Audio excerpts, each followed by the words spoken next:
Hi friends, welcome to Chengai Raji YouTube channel. நம்மளோட சேனலில் இன்றைக்கி நம்ம இந்த வருடம், அதாவது 2025ற்கான மகா சஷ்டி விரதம் நம்ம எப்படி கடைப்பிடிச்சோம் அப்படின்றத ஷார்ட்ஸில் கொடுத்துருந்தேன். இன்றைக்கி கந்த சஷ்டி 7வது நாள். இன்றைக்கி பார்த்திங்கன்னா முருகருக்கு திருக்கல்யாண வைபவம் தான் நம்ம வீட்டில் செய்திருந்தோம். அதில் என்னென்ன படையல் போட்டோம், எப்படி செய்தோம், சூரசம்ஹாரம்னா என்னன்றதெல்லாம் டீட்டெயில்டாக கொடுத்துருக்கேன். இப்போது வீடியோக்குள்ளே போகலாம் வாங்க. நேற்று சூரசம்ஹாரம் பார்த்து முடிச்சாச்சு. இன்றைக்கி பார்த்திங்கன்னா காலையில் எந்திரிச்சதுமே குளிச்சு முடிச்சுட்டு விளக்கு தீபம் எல்லாமே ஏற்றி முடிச்சுட்டேன். அதுக்கப்புறம் கிச்சனை முதல்ல நம்ம க்ளீன் பண்ணாதானே ஃபஸ்ட்டு திருக்கல்யாணத்துக்கு சமைக்க முடியும் அப்படின்றதுக்காக கிச்சனில் இருக்கிற பாத்திரங்கள் எல்லாத்தையுமே க்ளீன் பண்ணி முடிச்சுட்டு அதுக்கப்புறம் தான் நான் சமைக்கிறதுக்கு ஆரம்பித்தேன். நேற்று ஆல்ரெடி சூரபத்மன் வதம் முடிஞ்சதுக்கப்புறமே வீட்டை தொடச்சி விட்டாச்சு, கிச்சன் எல்லாம் க்ளீன் பண்ணி முடிச்சாச்சு. அதனால் அந்த அடுப்புலையே வச்சு தான் இன்றைக்கி சமையல் செய்யலாம் அப்படின்னு பிளான் பண்ணியிருந்தேன். இன்றைக்கி நான் சிறப்பாக எடுத்துக்கிட்ட விஷயம் பார்த்திங்கன்னா திணை தாங்க. ஏன்னா திணைன்றது முருகப்பெருமானுக்கு ரொம்ப உகந்தது. திணையை வச்சு பாயாசமும் பொங்கலும் செய்யலான்னு சொல்லிட்டு அதை குக்கரில் ஏற்றிட்டு வெளியில் மழை நிலவரம் எப்படி இருக்குன்றதை தான் இப்போ நம்ம பார்த்துக்கிட்டு இருக்கோம். பயங்கரமாக மந்தாரமாக இருக்குது. காலையிலேருந்து அவ்வளோ காற்று வீசிட்டு இருந்தது. என்னோடய பையன் மட்டும் இன்றைக்கி ஸ்கூலுக்கு போயிருக்காரு. ஹஸ்பண்டும் காலையிலேயே ஆஃபீஸ் கிளம்பிட்டாரு. என்னோடய மாமியார் அப்புறமா பசங்களெல்லாம் இன்றைக்கி லீவ் போட்டு விட்டுட்டாங்க. பொன் குழந்தைங்கள்லாம் லீவ் போட்டாச்சு. அதனால் அவங்கெல்லாம் தான் இன்றைக்கி என்னோட சேர்ந்து விருந்து சாப்பாடு சாப்பிட போகிறாங்க. நம்ம அடிக்கடி போகக்கூடிய செம்மலை வேல்முருகன் கோவில் இங்கேருந்து ஜூம் பண்ணி காமிக்கிறோம் பாருங்கள். அந்த மலையில் இருக்குது பார்த்திங்களா, அங்கே தான் நம்ம அடிக்கடி போயிட்டு வந்துக்கிட்டு இருக்கோம். இன்றைக்கி திருக்கல்யாணத்துக்கு அங்கே போகலான்னு நினச்சிருக்கேன். பட் எப்படி இருக்கும் மழை என்னன்னு தெரியல. அடுத்தபடியாக நம்ம வடைக்காக உளுந்தை ஊற வைக்கிறோம். ஒரு 2 மணி நேரம் போல் உளுந்து ஊறுச்சுன்னா நல்லாயிருக்கும் அப்படின்ட்டு திணையையும் சிறுபருப்பையும் இந்த மாதிரி குழைய வேக வச்சு நம்ம எடுத்திருக்கோம். இது அடுப்புலேயே தான் இருக்குது. இன்னுமே நல்லா அது வெந்துக்கிட்டு இருக்கும் பொழுதே பாயாசத்துக்கும் பொங்கலுக்கும் சேர்த்தே நான் தாளிப்பு போட்டிருக்கேன். இங்கே முந்திரி திராட்சை இதெல்லாம் நான் சேர்த்து நல்லா நெய்யில் வறுத்து அது கூட சேர்த்துக்கிறேன். இப்போ நம்ம தேவைப்படுற தேங்காய் பாலோ அல்லது பாலையோ இதை ஊற்றி பாயாசமாக கொஞ்சம் எடுத்து வச்சுட்டு மிச்சத்தை நம்ம பொங்கலாக வச்சுக்கலாம் அப்படின்றதுக்காக. இப்போ நெக்ஸ்ட்டு பார்த்திங்கன்னா இங்கே பாயாசம் ரெடி பண்ணிட்டேன் பாருங்கள். ஏற்கனவே கொஞ்சம் பால் காய்ச்சி இருந்தேன். அதை அதில் மிக்ஸ் பண்ணி பாயாசமாக அதையும் ரெடி பண்ணி எடுத்து வச்சுட்டேன். அடுத்தபடியாக நான் குக் பண்ணிக்கிட்டு இருக்கிறது என்னன்னு பார்த்தீங்கன்னா கோஸ் பொரியலுக்கு தான் நான் குக் பண்ணிக்கிட்டு இருக்கேன். இது நம்ம கொஞ்சம் மஞ்சள் தூள் போட்டு தேங்காய் பூ இதெல்லாம் திருகி போட்டு அதை செஞ்சுக்கிட்டு இருக்கோம் ஒரு பக்கம். இன்னொரு பக்கம் கதம்ப சாம்பார் ரெடி ஆகிக்கிட்டு இருக்கு. பருப்பை இங்கே வேக வச்சு எடுத்து வச்சுருக்கேன். கொஞ்சம் பூண்டு தக்காளி வெங்காயம் எல்லாம் போட்டு ஒரு 2 விசில் வச்சு எடுத்துருக்கேன். இது கூடவே உருளைக்கிழங்கையும் போட்டு எடுத்து வச்சுக்கிட்டேன் கூட்டுக்காக, பொரியலுக்காக.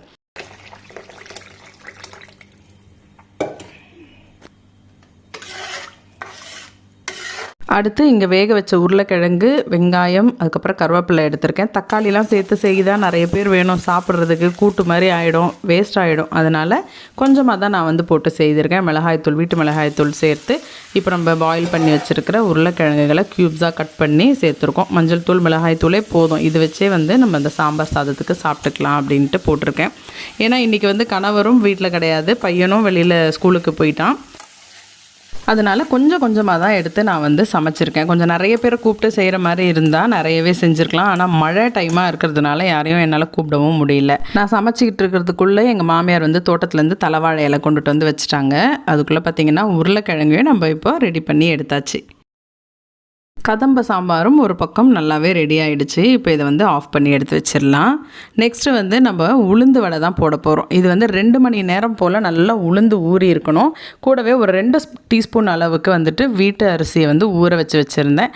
அதை சேர்த்துட்டு மிளகு சீரகம் அதுக்கப்புறம் கருவேப்பிலை கொத்தமல்லி இதெல்லாம் சேர்த்து, பச்சை மிளகாய் நான் சேர்க்கலை, பசங்க குட்டீஸ்க்கு கொடுக்க போகிறேன்றதுக்காக இதெல்லாம் சேர்த்துட்டு உப்பு திட்டமாக பார்த்து சேர்த்துக்கணும்.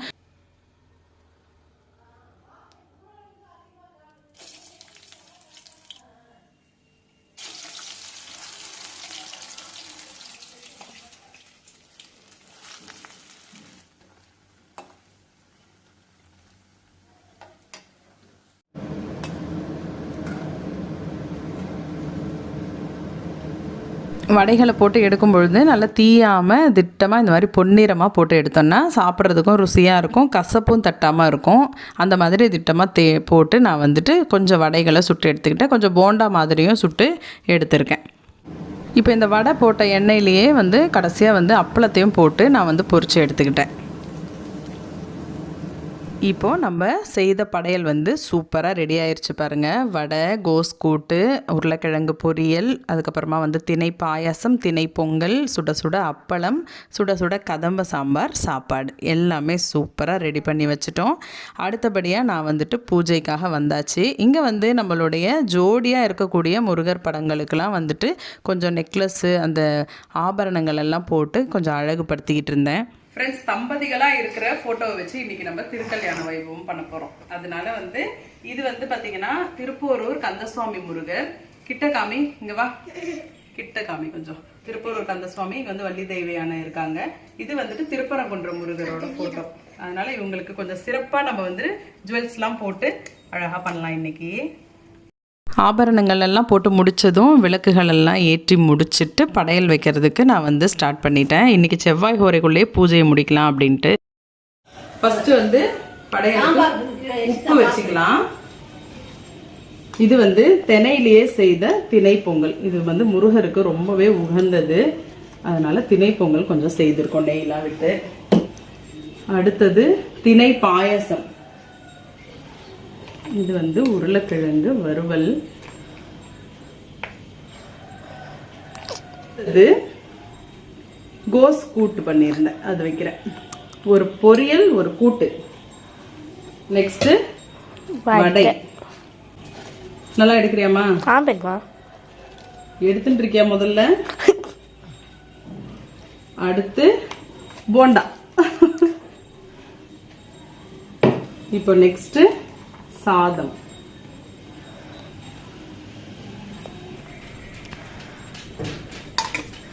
இது என்ன சாம்பார்? கதம்ப சாம்பார். கத்திரிக்காய், முருங்கைக்காய் எல்லாம் போட்ட ஒரு கதம்ப சாம்பார். அப்பளம். சரியா? இப்போ கொஞ்சம் பழங்களும் நம்ம வைக்கணும். கனிகளும் கண்டிப்பா வைக்கணும் படையல்ல.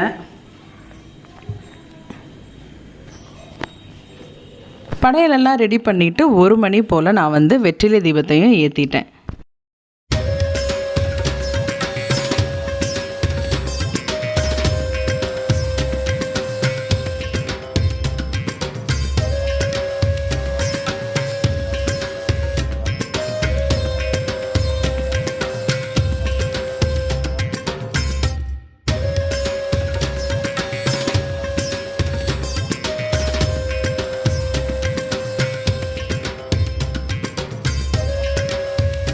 ரொம்ப சூப்பராக அலங்காரங்கள் எல்லாம் செய்தாச்சு. புது பூக்கள் வச்சுட்டு அதுக்கப்புறமா விளக்குகள் எல்லாம் ஏற்றிட்டு 53வது வார வெற்றிலை தீப வழிபாடும் இந்த செவ்வாய்க்கிழமை அன்னைக்கு அம்சமாக பொருந்தி வந்திருக்கு. அதையும் சிறப்பாக ஏற்றியாச்சு. திருக்கல்யாண சாப்பாடும் படையல்ல வச்சாச்சு. இதுக்கு மேலே நம்ம வந்து தீபதூபம் காமிச்சிடலாம். வெற்றிவேல் முருகனுக்கு அரோகரா, வீரவேல் முருகனுக்கு அரோகரா, திருச்செந்தூர் செந்தில் ஆண்டவருக்கு அரோகரா, திருப்போரூர் கந்தசுவாமிக்கு அரோகரா, திருப்பரங்குன்றம் சுப்பிரமணியருக்கு அரோகரா, பட்டுகேவ்ஸ் முருகருக்கு அரோகரா. கிளைமேட்டே வந்து பயங்கர சில்லுன்னு இருக்கு. அது பாருங்க, இப்போ மழை வரப்போகுது அந்த மாதிரி இருக்கு கிளைமேட்டு. இப்போ வந்து நம்ம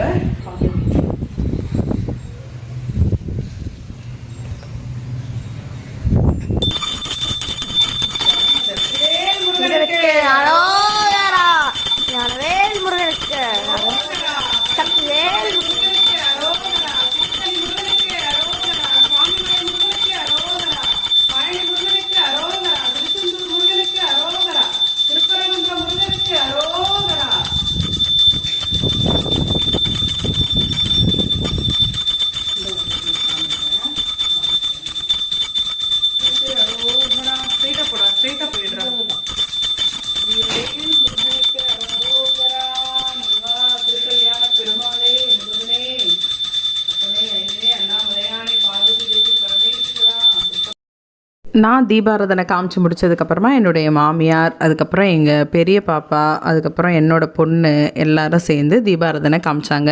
இன்றைக்கி இவங்கெல்லாம் லீவ் போட்டுட்டாங்க மழைக்காக. அதனால் இன்றைக்கி அவங்கெல்லாம் வீட்டில் இருந்து சாமி கும்பிடும்படியாக ஒரு நல்ல சூழல் இருந்தது. வெற்றிவேல் முருகனுக்கு அரோகரா, வீரவேல் முருகனுக்கு அரோகரா, கந்தவேல் முருகனுக்கு அரோகரா, ஞானவேல் முருகனுக்கு அரோகரா, முருகா, உன்னுடைய அருளால இந்த 6 நாளும் நல்லபடியா இந்த கந்தசஷ்டி விரதத்தை இருந்து முடிச்சு இன்னைக்கு உங்களுக்கு திருக்கல்யாணமும் நடைபெற போகுது. ரொம்ப ரொம்ப மனசுக்கு சந்தோஷமா இருக்கு. யாரெல்லாம் உங்களை நோக்கி வேண்டுதல் வச்சாங்களோ எல்லாருக்கும் நியாயமான வேண்டுதல்களை நீ நிறைவேற்றி கொடுக்கணும்னு நான் பிரார்த்தனை பண்ணிக்கிறேன் சுவாமி. என்னுடைய பிரார்த்தனைகளும் நீ நிறைவேற்றி வை. எல்லாரும் எப்பொழுதுமே சந்தோஷமா நல்லா இருக்கணும் சுவாமி.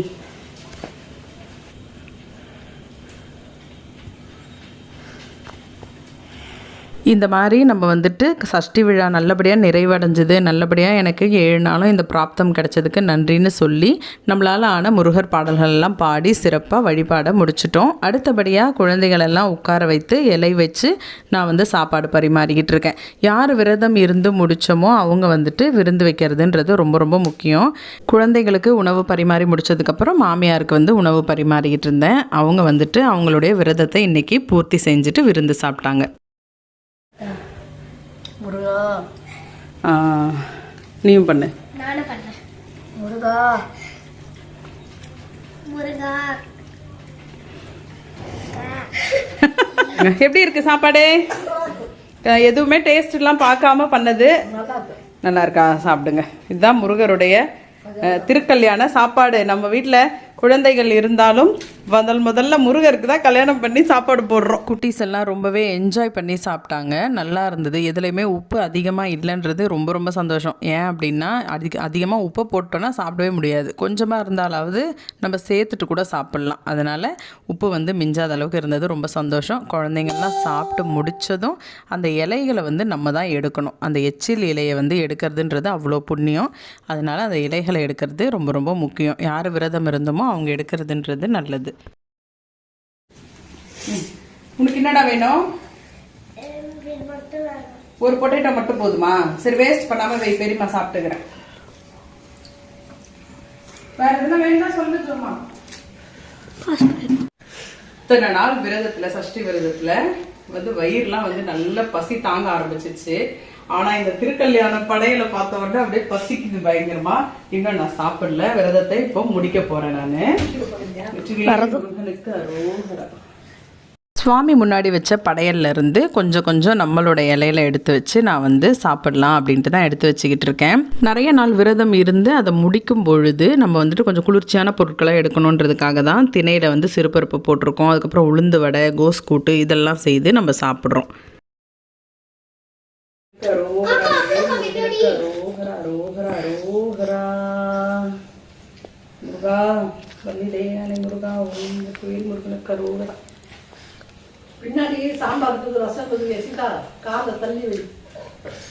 சும்மா சொல்லக்கூடாது. ஒரு உப்பு கூட இப்படியும் போல அப்படியும் போல கரெக்டா இருக்குல்ல? அப்படி இருக்கு. வேற லெவலா செஞ்சிருக்கேன். தேங்க்ஸ் டா. முருகர் பாட்டெல்லாம் கேட்டுக்கிட்டே எல்லாத்தையும் மனசுல நினைச்சிட்டே செய்தது இல்லையா? அவ்வளவு டேஸ்டா இருக்கு. அந்த இலையில வச்ச சாப்பாடு ஒரு தனி டேஸ்ட் தான் எப்பவுமே. அந்த மாதிரி இருக்கு.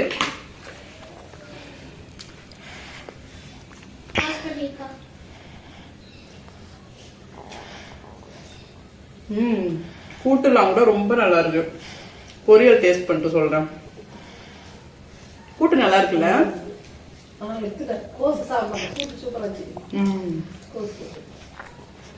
சொல்லுங்க. பொரியலும் கரெக்டா இருக்கு. யாருமே உப்பு அதிகமா இருந்தா சாப்பிட முடியாது. வீட்டுல நம்ம நார்மலா செய்யும்போது கூட கம்மியா போட்டு செஞ்சா தேவைப்பட்டா போட்டுக்கலாம். அதிகமாயிடுச்சுன்னா ஒண்ணுமே பண்ண முடியாது. அதனால இந்த மாதிரி படையல் போடுறதுக்கும் வாழை இலையில வச்சா உப்பு கம்மியாயிடும்னுவாங்க. அதனால திட்டமா போட்டு செய்யுங்க. வடையும் சூப்பரா இருக்கு.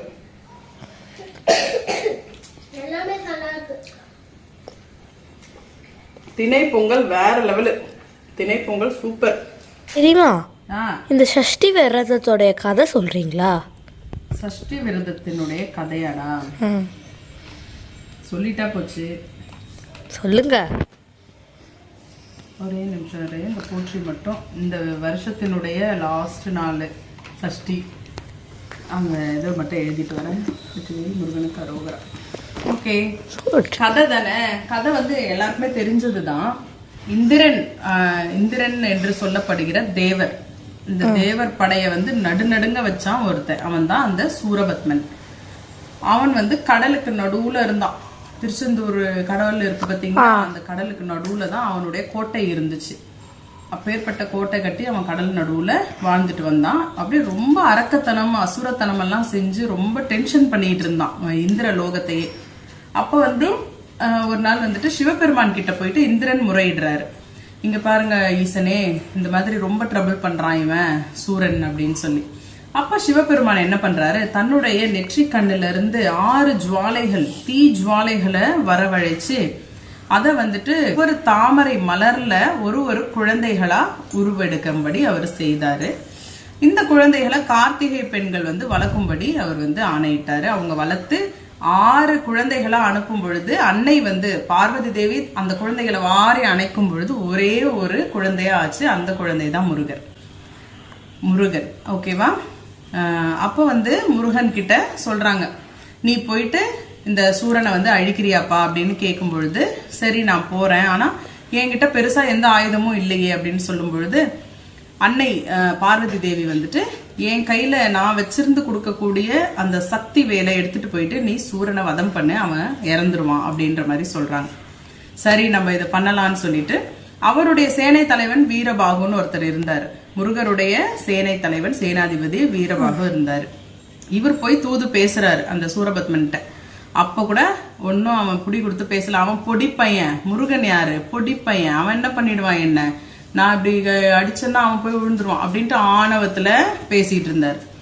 அப்போ முருகர் பார்த்தாரு, அடடே இருக்கட்டும் அப்படின்னு சொல்லி அவர் என்ன பண்ணாரு, முருகன் சூரனை அழிக்கிறதுக்கு முன்னாடி இருந்த அந்த 6 நாளுமே மிளகு தான் சாப்பிட்டாரு, இளநீர் தான் குடிச்சாருன்னு திருமுருகாற்றுப்படை நூல்கள்ல இருக்கு. அந்த மாதிரி அவர் கடும் விரதமா இருந்து சூரனை போர் புரியறதுக்கு போறாரு. போயிட்டு அவனுடைய சகோதரர்கள் 2 பேர், தாரகாசுரன் சிங்கமுகன் 2 சகோதரர்கள் வேற இருக்காங்க, அவங்களையும் வதம் பண்ணிட்டு இவனையும் சூரபத்மனையும் வதம் பண்ணிட்டு வராரு. வதம் பண்றது அப்படின்னும் போது கொன்னு சாச்சிடல, அவங்களுக்கு மறுவாழ்வு கொடுக்கறாரு. மறுவாழ்வுனா மயில் ரூபத்துல ஒருத்தரையும் சேவல் ரூபத்துல ஒருத்தரையும் நமக்கு கொடுத்துட்டு போயிருக்காரு. அது ரொம்ப பெரிய விஷயம். நம்மலாம் ஒரு எதிரிகள் நமக்கு இருக்காங்கன்னா அவன் செத்து போட்டோம், அவன் இப்படி ஆகட்டும், அவன் அப்படி ஆகட்டும், அவனுக்கு கை உடையட்டும், கால் உடையட்டும் அப்படிலாம் நினைப்போம். அப்படி கிடையாது. முருகர் அப்படி நினைக்கல. அவன் திருந்தணும், அவனுடைய கர்மா நீங்கி அவன் புது மனிதனா மாறி அவனுக்கு நல்ல சக்திகள் கிடைக்கணும். இன்னைக்கு கூட நம்ம மயிலை பார்த்தாலோ சேவலை பார்த்தாலோ அவன் முருகான்னு நினைக்கிறோம் இல்லையா, அந்த அளவுக்கு முருகர் கொடுத்த சக்தி தான் அந்த 2 பேர். ஓகேவா? அதனால இதுதான் சூரசம்ஹார கதை. அதுக்கப்புறம் என்ன நடந்துச்சுன்னா, இன்னைக்கு திருக்கல்யாணம் இல்லையா, இந்த மாதிரி இந்திரன் அவன் சூரபத்மன்லாம் மாண்டதுமே இந்திரன் சொல்றாரு, ரொம்ப சந்தோஷம் முருகா, இந்த மாதிரி எங்க குலத்தையே மீட்டு எங்களுக்கு கொடுத்துட்டீங்க, எங்களுக்கு ஒரு நல்ல வாழ்க்கை கொடுத்துருக்கீங்க சூரனை அழிச்சு, இதற்கு பரிசா நான் உங்களுக்கு என்னுடைய மகள் தெய்வ யானையே நான் மனம் முடிச்சு கொடுக்குறேன் அப்படின்னு சொல்லிதான் இன்னைக்கு திருக்கல்யாண வைபவம் எல்லா கோவில்கள்லயும் நடக்குது, சிறப்பா நடந்துகிட்டு இருக்கு. இதுதான் இதன் பின்னணி. இதுல இன்னொரு விஷயம் என்ன அப்படின்னு பாத்தீங்கன்னா, அந்த சூரபத்மன், சிங்கமுகன், தாரகாசுரன் அப்படின்றவங்க 3 பேருமே நம்ம கிட்டயும் இருக்காங்க. ஆணவம், மாயை, கண்மம் அப்படின்னு சொல்லக்கூடிய மலங்கள்னா என்னது, வேண்டாதவை. அந்த வேண்டாதவை நமக்குள்ள எவ்வளவு இருக்கு, அதெல்லாம் நம்ம இந்த சஷ்டி காலங்கள்ல நம்ம நினைச்சு பார்க்கணும். அன்னைக்கு நம்ம இவங்களை இது பேசிட்டோமே, அன்னைக்கு நம்ம இது அவங்களுக்கு பண்ணிட்டோமே, இதெல்லாம் நம்ம கொஞ்சம் நினைச்சு பார்த்து இனிமே அப்படி செய்யக்கூடாது, திருத்திக்கிட்டு வாழ்றதுக்கு இது ஒரு காலம் அப்படின்னு நினைச்சுக்கணும். அதுதான் இதோட பேசிக்கான விஷயம். இதுல இருக்கிற இலைமறைவு காய்மறைவா நாம எப்படி வாழணும்ன்றத இந்த மாதிரி கதைகள் மூலமா தான் நமக்கு சொன்னாங்க. அந்த மாதிரியான விஷயம்தான் இந்த சூரசம்ஹார நிகழ்வு, இந்த சஷ்டி விரதம். இன்னொரு விஷயம் உங்களுக்கு நான் சொல்றேன். சஷ்டி விரதம் இருக்கிறது வெறும் சாமி கும்பிட மட்டும்தானா, இல்ல சஷ்டி விரதம் வேற ஏதாவது நம்மளுக்கு யூஸா இருக்கான்னு யாராவது யோசிச்சிருக்கீங்களா? கண்டிப்பா நம்மளுடைய வாழ்வியலுக்கு ரொம்பவே உபயோகமானது இந்த சஷ்டி விரதம். அந்த 6 நாளும் நாம எடுக்கக்கூடிய எளிமையான உணவு, இல்லாட்டி உணவே இல்லாம இருக்கிறதுனா உடம்ப டீடாக்ஸ் பண்ணும். டீடாக்ஸ்னா நாம கண்டதை சாப்பிட்றோம். வெஜிடேரியனா இருந்தாலும் நான் வெஜிடேரியனா இருந்தாலும் எதையாவது ஒண்ணு சில காலகட்டத்துல நம்ம அதிகமா எடுத்திருப்போம், கொண்டு இருப்போம். அப்ப அது என்ன ஆகும், எது ஒண்ணு அளவுக்கு மிஞ்சினாலும் அது நஞ்சு தானே. நம்ம உடம்புல அது ரத்தத்துல கலந்து பல பிரச்சனைகளை நமக்கு உண்டு பண்ணும். கர்ப்பப்பை வரைக்கும் சில பிரச்சனைகள் இருக்கிறதெல்லாம் நம்ம எடுத்துக்கக்கூடிய உணவுனாலதான். இந்த உணவு நம்ம லைஃப்ல பெரிய ஒரு ரோலை பிளே பண்றதுனால தான் நமக்கு நிறைய டிசீஸ் வருது, நோய்கள் வருது. இப்போ சஷ்டியில் இருந்தால் அகப்பையில் வரும் அப்படின்றது எதுக்கு சொன்னாங்க? சஷ்டியில இந்த விரதத்தை நம்ம இருந்தோம்னா கண்டிப்பா கருப்பையில குழந்தை வரும். கருப்பை முழுக்க நம்மளுக்கு வந்துட்டு கொழுப்பு சத்து தேவையில்லாத ஏதாவது இருந்துச்சுன்னு சொன்னா நம்மளுக்கு எப்படி அந்த குழந்தைன்றது தங்கவே தங்காது. அப்போ அந்த அந்த கருப்பை வரைக்கும் இந்த சஷ்டி விரதம் வந்து டீடாக்ஸ் பண்ணிவிடும். அப்போ நம்ம அது ஒரு வேளை உணவு எடுத்துக்கிட்டு 2 வேளை விட்டுட்டோம்னா அவ்வளோ நல்லது நம்மளுடைய உடலுக்கு. மிளகு விரதம் எடுக்கிறவங்களுக்கு இன்னுமே நல்ல டீப்பா போய் கிளென்ஸ் பண்ணிவிடும் பாடியை. இதுதான் இதோட பின்னணி. இது தெரியாம விரதம் இருந்தா குழந்தை வந்துருமா, இப்படியா அப்படியா, அப்படி கிடையவே கிடையாது. இதோட சயின்ஸ், இதோட பயாலஜிக்கல் ஃபேக்டர் வந்து இதுதான். ஃபேக்ட் வந்து இதுதான். ஒரு மனுஷனுடைய உடம்பு வந்து நல்லா சாப்பிட்டுட்டே இருக்கலாம், ஆனா ஒரு நாள் சாப்பிடாமலும் இருக்கணும். இதுதான். இது மாதிரி நம்ம இருக்கணும்ன்றதுக்காக தான் ஏகாதசி விரதங்கள், சஷ்டி விரதங்கள், இந்த மாதிரி நிறைய விரத முறைகள் நமக்கு வந்தது. மகா சஷ்டி விரதத்தை 6 நாள் வந்து உங்களுக்கு என்ன முடியுமோ அதை வச்சு எளிமையா சாப்பிட சொல்லி கடைபிடிக்க சொல்லியிருக்காங்க இல்லையா? அந்த மாதிரி நீங்க கடைபிடிச்சிட்டு இப்ப இந்த 6வது நாள் நல்ல படையல் இந்த மாதிரி போட்டு நம்ம சாப்பிடுறோம். சாப்பிட்டு முடிச்சுட்டு இப்ப மறுபடியும் என்ன பண்ணுவோம்? அதையே தான் ரிப்பீட் பண்ணுவோம். அப்படி பண்ணக்கூடாதுன்றதுக்காக வச்சதுதான் அந்த நடுவுல வரக்கூடிய தேய்பிறை சஷ்டி, வளர்பிறை சஷ்டி. 15 நாளுக்கு ஒரு தடவை அமாவாசையும் 15 நாளுக்கு ஒரு தடவை வந்து நம்மளுக்கு பௌர்ணமியும் வரும். அதுல இருந்து வரக்கூடிய பிரதமை, கிருதியை, அந்த மாதிரி லைனா வரதோட 6வது நாள் சஷ்டி வரும். அந்த அன்னைக்கு என்ன பண்ணணும்? எப்படி நேத்து நம்ம சூரசம்ஹாரத்து அன்னைக்கு காலையில இருந்து சாயந்தரம் வரைக்கும் நிர்ஜலமா இருந்தோமோ அந்த மாதிரி நம்ம உடம்ப தூய்மைப்படுத்துறதுக்காக அப்ப முன்னோர்கள் இப்படிலாம் இருந்திருக்காங்க. இந்த மாதிரி அமாவாசையில இருந்து வரக்கூடிய 6வது நாளும் பௌர்ணமியிலிருந்து வரக்கூடிய 6வது நாளையும் நம்ம செலக்ட் பண்ணி விரதங்கள் இருக்கிறது மூலமா நம்ம உடம்பு நிறைய சேஞ்சஸ் சந்திக்கும். இன்னொன்னு சொல்றது வந்து இன்டர்மிட்டன்ட் ஃபாஸ்டிங்னு ஒன்று இருந்தது. அந்த ஃபாஸ்டிங்லலாம் நான் வந்து 18 கிலோ வரைக்கும் லாஸ் பண்ணியிருக்கேன். 93 கிலோல இருந்து 78 கிலோ வரைக்கும் நான் வந்து லாஸ் பண்ணேன். 73 கிலோ வரைக்கும் நான் வந்து போனேன். அந்த அளவுக்கு அது வந்து ரொம்ப ஹெல்ப் பண்ணும் நமக்கு அந்த மாதிரி ஃபாஸ்டிங் இருக்கிறது. அது மாதிரி சஷ்டி விரதத்தை காலையில இருந்து மாலை வரைக்கும் கடைபிடிச்சிட்டு ஈவினிங்ல வந்துட்டு இந்த மாதிரி உணவு என்ன உங்களுக்கு செய்ய முடியுதோ அதை செய்து முருகருக்கு படையல் வச்சுட்டு நல்லா வேண்டிக்கிட்டு நீங்க வந்து அந்த சாப்பாட்டை நீங்க எடுத்துக்கோங்க. அந்த மாதிரி எடுக்கிறதன் மூலமா நம்மளுக்கு வெயிட் லாஸ் கூட ஆகும். வெயிட் லாஸ் ஆகிறது, அதுக்கப்புறமா பாடி வந்து தன்னைத்தானே சாப்பிடும். கீட்டோசிஸ் அப்படின்ற ஒரு ப்ராசஸே இருக்கு இந்த இன்டர்மிட்டன்ட் ஃபாஸ்டிங்ல. நம்ம சாப்பாடு கொடுக்காமலே ஒரு போர்ஷன் அப்படியே நம்ம ஒரு நேரத்தை விட்டுட்டே வந்தோம்னு சொன்னா பாடி நினைச்சுக்குமா, நம்மளுக்கு உணவே கொடுக்கலையே இவங்க, நம்ம எங்க இருந்து எடுக்கிறதுன்னு தேடி தேடி போய் எங்கெல்லாம் எக்ஸஸா கொழுப்பு இருக்கோ அதெல்லாம் சாப்பிட ஆரம்பிக்கும். அப்ப ஹார்ட்ல இருந்து கொஞ்சத்தை எடுத்துக்கும், கிட்னில இருந்து எடுக்கும், லிவர்ல இருந்து எடுக்கும். ஃபேட்டி லிவர்லாம் இன்னைக்கு பெரிய பெரிய பிரச்சனையா இருக்கு. அதுதான் இதோட தத்துவமே. இதை முதல்ல எல்லாருமே புரிஞ்சுக்கோங்க. புரிஞ்சுக்காம ஒரு விஷயத்த ஃபாலோ பண்றதை விட இந்த மாதிரி தெரிஞ்சுக்கிட்டு நம்மளால என்ன முடியுதோ இந்த மாதிரி நீங்க சாதாரண நாட்கள்ல இருந்து பாருங்க. நைட்ல மட்டும் சாப்பிடாம இருக்க முடியுதா அப்படின்னு இருந்து பாத்தீங்கன்னா உங்களுக்கு தெரிஞ்சிடும். ஓ, நம்ம சஷ்டிக்கு வந்து இந்த விரதத்தை எடுத்துக்கலாம். காலையில சாப்பிடாம இருக்க முடியுதா, அந்த மாதிரியும் பண்ணிக்கலாம். அமாவாசை விரதம் இருக்கவங்க எல்லாம் ரொம்ப ஈஸி. அவங்களுக்குலாம் வந்துட்டு எனக்கு என்னால முடியும் அப்படின்ட்டு எடுத்துப்பாங்க இந்த விரதத்தை. ஏன்னா அவங்க காலையில எதுவுமே சாப்பிடாம எல்லாம் செய்துட்டு மதியம் வச்சு படையல் போடணும் இல்லையா? அந்த மாதிரி இருக்கிறதுக்கெல்லாம் இந்த விரதம் ரொம்ப ரொம்ப உகந்தது.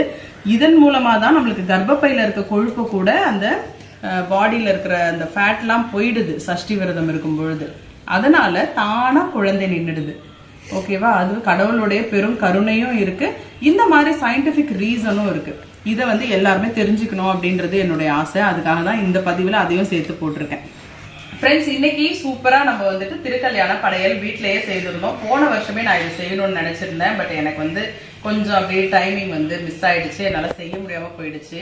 இன்னைக்கு ரொம்ப சூப்பரா நம்மளுடைய படையல் வந்து செய்து போட்டிருக்கோம். இன்னைக்கு பசங்க எல்லாம் வீட்டுல இருந்ததுனால, இன்னைக்கு மழை அதிகமா இருக்குன்றதுனால லீவ் போட்டாங்க. அதனால வீட்டுல இருந்தாங்க குழந்தைங்க. அழகா படையல் வச்சு சாப்பாடு கொடுத்தாச்சு. ரொம்ப மனசுக்கு சந்தோஷமா இருக்கு. இந்த மாதிரி ஒரு 4 பேரை கூப்பிட்டு நம்ம சாப்பாடு கொடுத்தோம்னா இந்த மாதிரி நாள் கிழமையில அது நமக்கு ரொம்பவே நல்லது. அதையுமே நம்ம தவறாம செய்யணும். நல்ல தானம் கொடுக்கறது தான் ரொம்ப சிறந்தது. இப்படி கொடுக்கும்பொழுது நம்மளுக்கு இங்க நிறைய வரும். அதனால கொடுக்க சுரந்துக்கிட்டு தான் இருக்கும் அப்படின்ற கான்செப்ட் தான் இது. இப்ப ஈவினிங் முடிஞ்சா நம்ம செம்மலை வேல்முருகன் கோயிலுக்கு போவேன். மழையா இருக்கு இங்க செங்கல்பட்டுல. புயல் காத்து வருமா என்னன்னு எனக்கு தெரியல. காலையில எல்லாம் காத்து அடிச்சுட்டு இருந்தது. அது எப்படின்றது பார்த்துட்டு தான் நான் போற மாதிரி இருக்கும். நீங்க எல்லாரும் எப்படி உங்களுடைய வீட்டு பூஜை இன்னைக்கு செய்தீங்கன்றதை எனக்கு தெரியப்படுத்துங்க கமெண்ட்ல. சஷ்டி விரதம் இருந்து முடிஞ்சு மறுநாள் திருக்கல்யாண நிகழ்வு ரொம்ப சிறப்பா நம்ம வீட்டுல இப்ப பூஜை முடிச்சிட்டோம். உங்க எல்லாருக்கும் இந்த வீடியோ ரொம்ப பிடிச்சிருக்கும், ரொம்ப உபயோகமா இருக்கும் அப்படின்றத நான் நம்புறேன். சில சயின்டிபிக் ஃபேக்டும் நான் சொல்லியிருக்கேன். இந்த வருடம் யாரெல்லாம் சஷ்டி விரதம் இருந்து முருகரை வழிபாடு பண்ணீங்களோ, திருக்கல்யாணம் யார் யார் பார்த்தீங்களோ, கல்யாணத்துக்காக, வேலை வாய்ப்புக்காக, குழந்தை பேருக்காக மற்றும் பல விஷயங்கள், உடல் நோய் தீரணுன்றதுக்காக கூட நிறைய பேர் விரதம் இருந்திருப்பீங்க. எவ்வளோ விஷயங்கள் இருக்கும். இந்த மாதிரி விரதம் இருந்த எல்லாருக்குமே முருகர் தன்னுடைய பெரும் கருணையால உங்களுக்கு எல்லா சகலவித நன்மைகளையும் தருவார் அப்படின்றத நான் இந்த வீடியோ மூலமா தெரிவிச்சுக்கிறேன். இந்த வீடியோ உங்களுக்கு உபயோகமா இருந்துச்சுன்னா எனக்கு ரெட் ஹார்ட் அனுப்புங்க. கண்டிப்பா லைக் பண்ணுங்க, ஷேர் பண்ணுங்க, சப்ஸ்கிரைப் பண்ணிக்கோங்க. வெற்றிவேல் முருகனுக்கு அரோகரா.